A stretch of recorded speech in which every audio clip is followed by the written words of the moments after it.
kepada kami untuk apa yang Kau inginkan untuk jemaat-Mu lakukan di akhir zaman ini Tuhan. Supaya kami benar-benar menantikan Engkau di hari-hari terakhir ini dan menjadi pelaku-pelaku dari firman-Mu. Di dalam nama Tuhan Yesus kami berdoa dan mengucap syukur. Amin. Shalom saudara. Hari ini saya akan sampaikan tentang isi hati Tuhan untuk jemaat. Ya, saya tahu kalau Tuhan berfirman itu pasti itu memang firman untuk kita, jatah kita ya. Dan hari ini kita tahu bahwa penggenapan kitab Wahyu itu sedang terjadi ya. Kita adalah hidup di akhir dari akhir zaman. Dan kita harus belajar untuk mulai meneliti apa yang Tuhan katakan di Wahyu, karena itu sedang menuju kepada penggenapannya ya. Nah, hari ini saya minta kita semua baca dulu bareng-bareng dari Wahyu 3 ayat yang ke-14 sampai dengan ayat yang ke-19. Wahyu 3 ayat yang ke-14 kita baca sampai ayat yang ke-19. Ini adalah surat cinta Tuhan untuk jemaat di Laodikia ya. Dan hari ini Tuhan katakan sampaikan ini, dan berarti itu juga buat jemaat Sion. Amin. Ya. 2, 3, kita baca bergantian ya. Saya baca dulu lalu saudara ayat yang ke-15 dan sampai ke-19 kita bergantian. Dan tuliskanlah kepada malaikat jemaat di Laodikia. Inilah firman dari Amin, saksi yang setia dan benar, permulaan dari ciptaan Allah.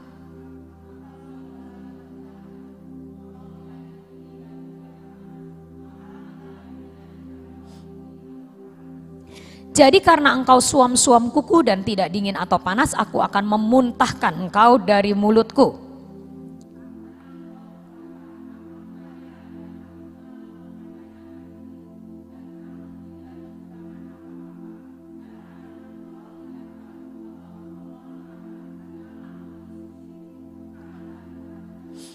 Maka aku menasehatkan engkau supaya engkau membeli daripadaku emas yang telah dimurnikan dalam api, agar engkau menjadi kaya, dan juga pakaian putih supaya engkau memakainya, agar jangan kelihatan ketelanjanganmu yang memalukan, dan lagi minyak untuk melumas matamu supaya engkau dapat melihat.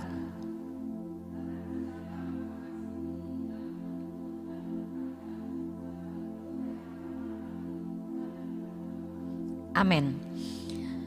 Ada 3 hal yang Tuhan katakan harus dimiliki dan dibeli oleh orang percaya di akhir zaman ini. Saya tahu ini gak cuma buat kita, tapi ini buat semua orang Kristen. Ya, ada 3 hal yang bukan diminta loh ya, tapi dikatakan di sini harus dibeli. Dibeli itu artinya kita harus merelakan, seperti ayat yang ini, relakan. Nah, orang kalau beli harus rela gak saudara? Harus rela. Karena apa? Kalau beli itu harus keluar duit, harus keluar suatu korban. Ya kan? Kalau dapat gratisan, itu namanya bukan beli. Dapat gratis, gak perlu berkorban apa-apa, gak perlu merelakan sesuatu. Tapi hari ini yang Tuhan ngomong di ayat ini adalah kamu harus membeli. Kamu harus rela untuk membeli apa? Pertama, emas yang murni. Kedua, jubah yang putih, dan yang ketiga apa tadi? Minyak. Nah, saya waktu kemarin meneliti tentang jemaat Laodikia ini sebenarnya siapa sih? Kenapa Tuhan kok ngasih perumpamaannya kamu tuh orang kaya, ya kan? Di sini kamu merasa kamu nggak butuh apa-apa, kamu merasa kamu sudah baik-baik saja. Tapi karena itu, kamu tuh secara rohani jadi miskin, kamu secara rohani jadi telanjang, kamu secara rohani jadi buta. Ditegur Tuhan seperti itu. Jadi saya akhirnya meneliti kenapa Tuhan memberi penerangan tentang emas, ya kan? Karena dia dianggap kaya, jadi perumpamaannya emas, lalu jubah putih dan minyak. Ternyata Laodikia ini memang adalah daerah yang kaya, daerah yang makmur penduduknya. Disebabkan karena mereka itu adalah penghasil wool premium. Ya, zaman dulu orang kalau pakai pakaian itu bahannya dari wool, dari bulu domba. Dan mereka itu ternyata adalah industri pakaian wool, kain wool yang premium alias yang high class. Ya. Jadi mereka itu penduduknya itu memang makmur gitu, tidak berkekurangan apa-apa. Lain sama jemaat yang lain-lain. Ada yang jemaat yang miskin banget, saya lupa apa jemaat apa gitu ya. Tapi kalau jemaat Laodikia ini makmur hidupnya karena mereka itu daerah penghasil wool premium. Nah, yang kedua, Tuhan kenapa negurnya tentang mata yang harus diminyaki? Karena ternyata dia itu juga adalah daerah penghasil salep mata. Ya, ternyata benar. Jadi Tuhan itu kalau ngasih perumpamaan itu sesuai sama keadaan. Laodikia ini terkenal sama daerah penghasil salep mata yang bisa mengobati berbagai macam penyakit mata. Karena itu Tuhan neranginnya ya pakai perumpamaan yang mereka mengerti. Tuhan ngomong, yang pertama apa? Tentang emas. Ya. Seringkali orang yang hidupnya sudah cukup baik, atau orang yang hidupnya sudah mapan, atau orang yang hidupnya dalam tanda kutip sudah mendapat kedudukan yang baik dalam masyarakat, mereka merasa tidak perlu berubah, saudara. Ya. Jadi seperti orang Farisi, mereka itu sudah ada dalam posisi sosial yang dihormati orang. Orang tidak pernah mengejudge mereka jelek. Orang gak pernah mengejudge mereka itu, oh kamu tuh orang jahat, no. Karena mereka orang Farisi Saduki itu orang yang tertinggi kastanya dalam kerohanian. Demikian juga orang-orang kaya. Orang-orang kaya merasa Tuhan berkatin aku kok, Tuhan memberkati hidupku, gak mungkin aku salah dong. Kalau aku salah, aku pasti dihukum. Tapi aku udah mapan, aku udah baik, Nah, makanya Tuhan ngomong, kamu jangan sampai tingkat kerohanian dan kekayaan kita dan kenyamanan kita membuat kita merasa kita udah gak perlu dimurnikan Tuhan lagi. Dan Tuhan berkata, beli emas yang murni, emas yang dimurnikan dalam api. Artinya apa? Kita posisi apapun dalam hidup kita, walaupun kita sudah nyaman, kita mungkin sudah tua, ya. Ada juga yang ngerasa aku udah tua, gak perlu berubah. No, Tuhan katakan karakter, sifat harus tetap diproses sampai kita mati. Tuhan katakan belilah kemurnian itu daripadaku, artinya apa? Kita harus selalu siap dan mau untuk dibentuk sama Tuhan menjadi emas yang murni. Karena pemrosesan karakter kita gak akan pernah berhenti sampai kedatangan Tuhan kedua kali. Kita harus berdoa, saudara, jangan sampai kita menjadi seperti jemaat Laodikia yang karena dalam taraf rohani yang sepertinya cukup baik, ada di dalam masyarakat yang sepertinya sudah makmur, kedudukan sosial sudah oke, kedudukan rohani sudah oke, mereka jadi ngerasa gak perlu berubah. Tuhan katakan, kamu itu miskin rohaninya. Artinya apa? Karaktermu miskin. Artinya apa? Sifatmu masih miskin. Yang suka marah-marah tetap marah-marah. Yang gak sabar tetap gak sabar. Yang pelit tetap pelit. Yang apalagi yang males tetap males. Tuhan katakan harus berubah. Ya. Mungkin kita sekarang dalam kondisi baik. Dan orang biasanya kalau baik dia ngerasa ngapain gue berubah, gak berubah juga gue udah baik. Berarti gue udah di-approve Tuhan dong. Sifat saya udah di-approve Tuhan dong. Karena saya udah baik-baik aja, Tuhan gak menghukum saya. Tuhan katakan bukan masalah dihukum. Kamu boleh jadi hidup jasmania diberkati. Kamu boleh jadi tingkat rohaninya dihormati orang. Seperti orang Farisi dan Saduki. Tapi orang Farisi begitu Tuhan menyatakan kebenarannya, mereka gak mau terima. Orang Farisi itu paling susah bertobat. Kenapa? Karena mereka sudah merasa kaya. Orang Saduki yang duduk di bait Allah setiap hari, mereka merasa mereka gak perlu berubah. Mereka merasa waktu Tuhan Yesus datang, Tuhan sendiri datang menegur mereka, menyatakan kesalahan-kesalahan mereka. Mereka berkata, sesat. Jangan sampai kita tidak membeli emas yang murni dari Tuhan. Apapun kedudukan kita, walaupun kita sudah ikut persekutuan ini puluhan tahun mungkin kita sudah jadi orang Kristen puluhan tahun, di mata masyarakat kita baik, di mata masyarakat kita sukses, di mata masyarakat kita semuanya sepertinya oke-oke aja. jangan sampai kita tidak mau berubah lagi. Tapi Tuhan katakan, murnikan diri kita setiap hari di dalam proses-proses Tuhan. Setiap Tuhan menegur, setiap Tuhan melakukan sesuatu dalam hidup kita, miliki hati yang senantiasa mau diajar dan dididik. Sehingga kita gak kehilangan emas yang murni. Yang kedua saudara, kau harus membeli pakaian yang putih untuk menutupi ketelanjanganmu. Pakailah pakaian putih supaya engkau memakainya, agar jangan kelihatan ketelanjanganmu yang memalukan. Pakaian putih berbicara tentang perbuatan yang baik. Tapi yang Tuhan mau, engkau pakai pakaian putih, perbuatan yang baik, tapi yang sesuai dengan hati Tuhan. Karena perbuatan baik itu ada banyak. Saya mau ngasih contoh ya. Matius 15, kita baca sama-sama. Mari kita baca dari Matius 15. Ini yang disebut dengan perbuatan baik yang salah.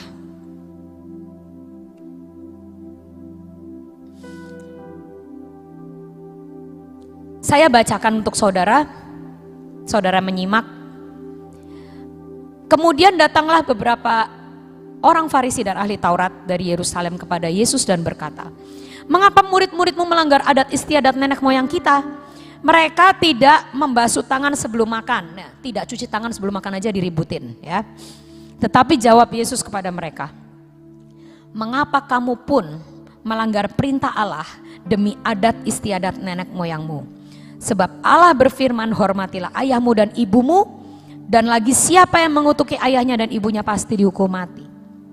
Tetapi kamu berkata, barang siapa berkata kepada bapaknya atau ibunya, apa yang ada padaku dapat digunakan untuk pemeliharaanmu, sudah digunakan untuk persembahan kepada Allah." Tuhan ngomong, orang Farisi ini kan orang yang benar.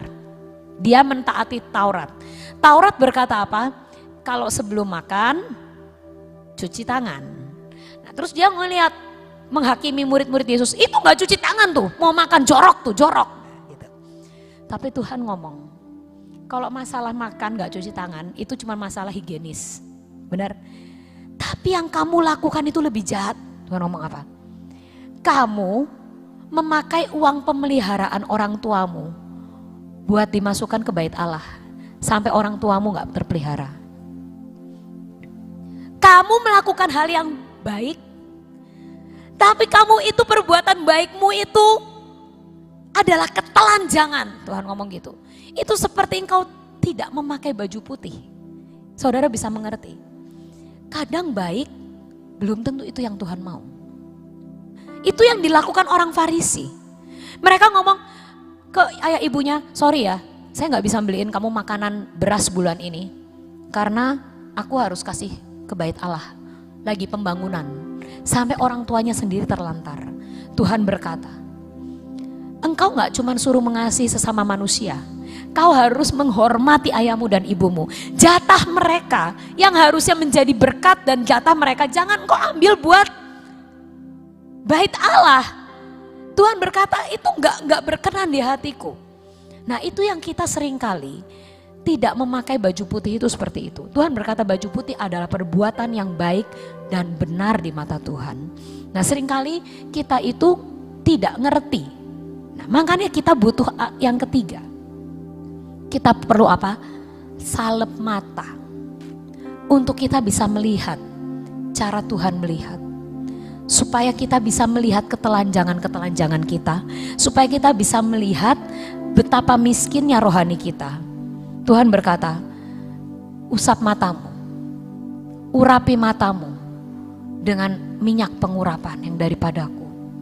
Supaya engkau bisa melihat, supaya kita bisa melihat perbuatan baik apa yang Tuhan ingin untuk kita lakukan.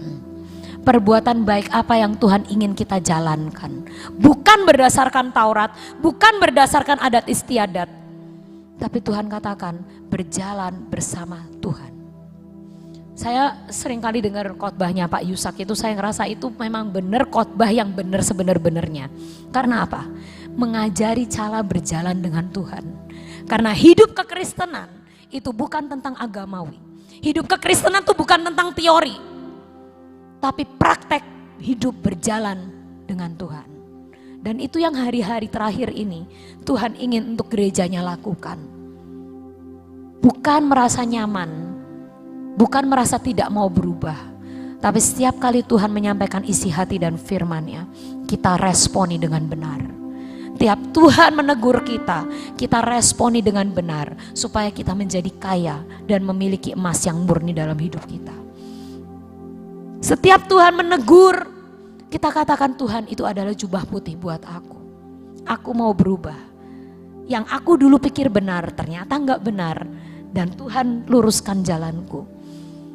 Kita tiap hari minta diurapi. Pengurapan itu artinya ada dua, saudara. Ya. Pengurapan, orang yang diurapi Tuhan itu, yang pertama pengurapan itu pengobatan. Ya.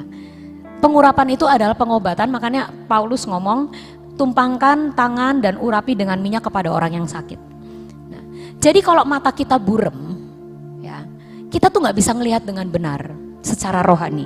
Makanya Tuhan ngomong, urapi matamu supaya engkau bisa melihat dengan jelas. Nah, hari ini saya tadi pagi ada kejadian lucu. Kamar kami itu kalau pagi lampunya belum dinyalain.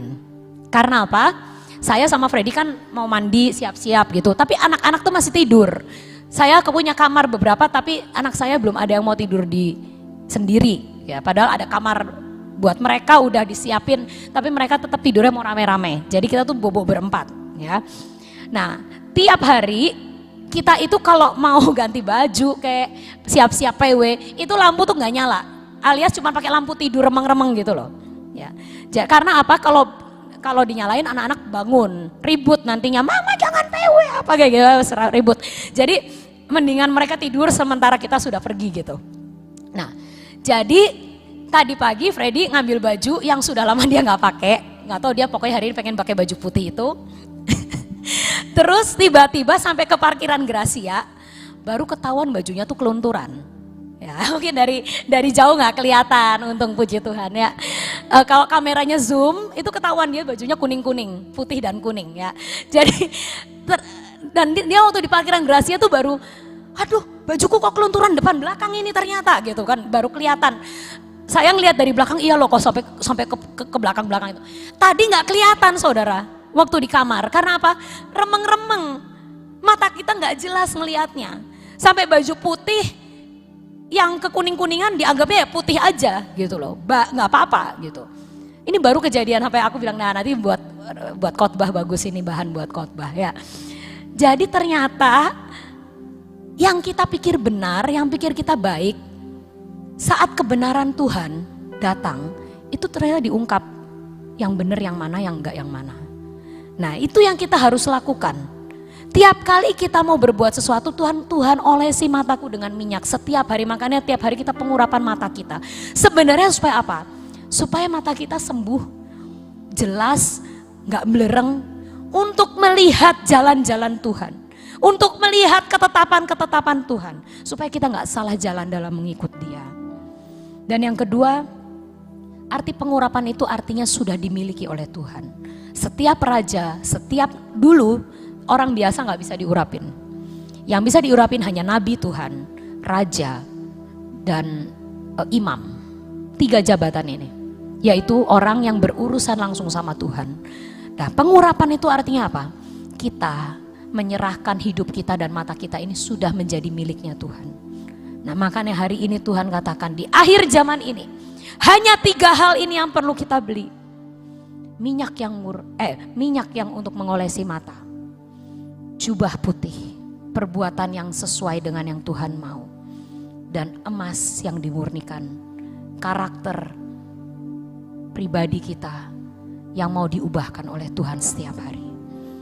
Dan itu yang gereja Tuhan perlukan di akhir zaman ini. Karena kita mau menyambut Tuhan kita mau masuk ke ruang pesta. Marilah kita siapkan emas-emas yang murni itu. Mari kita siapkan jubah-jubah yang putih dan minyak untuk melumas mata supaya kita gak salah jalan. Amin.